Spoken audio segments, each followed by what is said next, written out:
Breaking news చూస్తున్నాం. కూడా chairman గా కర్నూలు టీడీపీ పార్లమెంట్ అధ్యక్షులు పాలకుర్తి తిక్కారెడ్డి నియామకం. ఈ మేరకు రాష్ట్ర ముఖ్యమంత్రి నారా చంద్రబాబు నాయుడు గ్రీన్ సిగ్నల్ ఇచ్చినట్లు సమాచారం. తిక్కారెడ్డి మంత్రాలయం నియోజకవర్గ పరిధిలో తెలుగుదేశం పార్టీ నుండి ఇన్ఛార్జిగా, అలాగే 2 సార్లు కంటెస్ట్ ఎమ్మెల్యే అభ్యర్థిగా ఉండి ప్రస్తుతం కర్నూలు టీడీపీ పార్లమెంట్ అధ్యక్షులుగా ఉన్నారు. పాలకుర్తి తిక్కారెడ్డి పార్టీకి చేసిన సేవలను గుర్తించి టీడీపీ అధినేత ముఖ్యమంత్రి నారా చంద్రబాబు నాయుడు కూడా చైర్మన్ గా నియమించినట్లు విశ్వసనీయ సమాచారం. వచ్చే ఫ్యాక్టరీలు కానీ పెట్టుబడులు కానీ రావద్దని నీకు చెప్పేదానికే నీవు పోతున్నావు తప్ప వేరేది ఏమీ కాదు. ఇంకా 5 సంవత్సరాలు ఉండేది ఎలక్షన్. ఆ రోజు మేము మంచి చేయకపోతే ప్రజలు మేనిఫెస్టేషన్ చేయరు. కనీసం మేము ఎక్కడ ఏముంది, ఎక్కడ ఏముంది అనేది చూసుకుని కూడా లేదు. అప్పుడే నేను ఇది చేస్తా ఉన్నాం. ఈరోజు అసెంబ్లీ పోయేటప్పుడు చూసాం, మనం ఉన్నదే 11 మంది. ఆ 11 మంది వచ్చి ఏం పొడుస్తారు మమ్మల్ని లోపల? ఆ 11 మంది వచ్చి ఏమో వాళ్ళు ఏమైనా అవిశ్వాసం పెడితే అని వీగిపోతారా? లేదు కదా.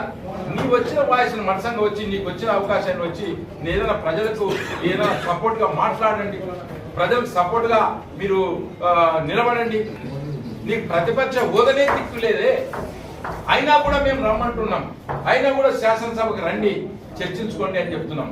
కానీ మీరు అట్లా కాకుండా దీన్ని ఎట్లన్నా కానీ రాజకీయం చేయాలా, ఎట్లన్నా కానీ చంద్రబాబు బ్రాండ్ అంబాసిడర్, చంద్రబాబు గారిని చూసి ఫండ్స్ వస్తాయి.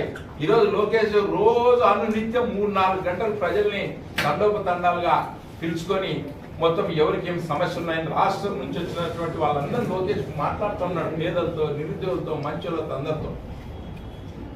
నీవు ఏ రోజైనా మాట్లాడినావా? ప్రజలతో మాట్లాడినావా? నిరుద్యోగులతో మాట్లాడినావా? లేక ఉద్యోగస్తులకు జీతాలు ఇచ్చినావా?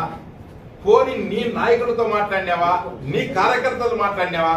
పోనీ నీ మంత్రివర్గంతో మాట్లాడినావా?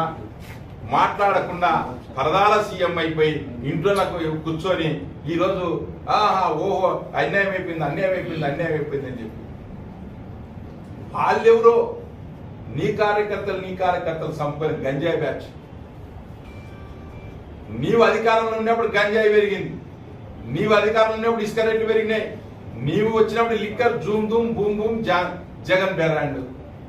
ఇవన్నీ ఎక్కడ మేము సెట్ చేస్తామో, ఎక్కడ కరెక్ట్ సరి చేస్తాడో చంద్రబాబు నాయుడు అని చెప్పి ఆయన్ని డిస్టర్బ్ చేసేదానికి మా మీద బురద జల్లాలనే ఉద్దేశంతో 40 రోజులకే ఏం ఢిల్లీలో భారతదేశం ప్రజలు ఆలోచన చేయరా?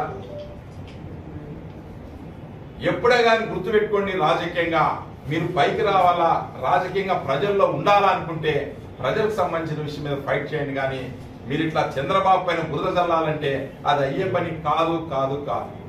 మనం చూసాం 23 సీట్ల నుంచి మళ్ళీ 164 సీట్ల వరకు వచ్చింది కూటమి. అంటే చంద్రబాబు యొక్క కష్టం, చంద్రబాబు యొక్క కష్టార్జితం, లోకేష్ యొక్క కష్టార్జితంతో ఈరోజు మేము ఇక్కడ వచ్చాం. ఈరోజు పవన్ కళ్యాణ్ మాకు అండ ఉన్నాడు, బీజేపీ వాళ్ళు అండ ఉన్నారు. వీళ్ళని ఎట్లా వాడుకొని ఈ రాష్ట్రాన్ని, భవిష్యత్తుని, ప్రజల్ని బయటికి తేవాలని మేము ఆలోచన చేస్తే 40 రోజుల లోపల రాష్ట్రం మొత్తం అయిపోయిందని. మరి 5 ఏళ్ళు జరిగిన హత్యలకు ఏం చెప్తారు? ఈ 5 ఏళ్ళు జరిగినటువంటి లిక్కర్ స్కామ్ ఏం చెప్తారు? ఈ 5 ఏళ్ళు జరిగిన ఇసుక స్కామ్కి ఏం చెప్తారు? అవి ఎక్కడ బయటకు వస్తాయనే ఉద్దేశంతో ఉన్నారు.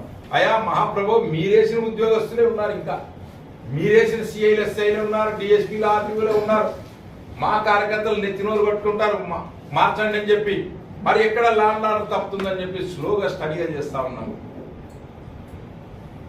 కాబట్టి ఇటువంటి దుష్ప్రచారాన్ని ఆపు, లేకపోతే భవిష్యత్తులో ఇంకా నీ పార్టీ భూస్థాపితం అయిపోతుందని చెప్పి తెలియజేస్తున్నాం.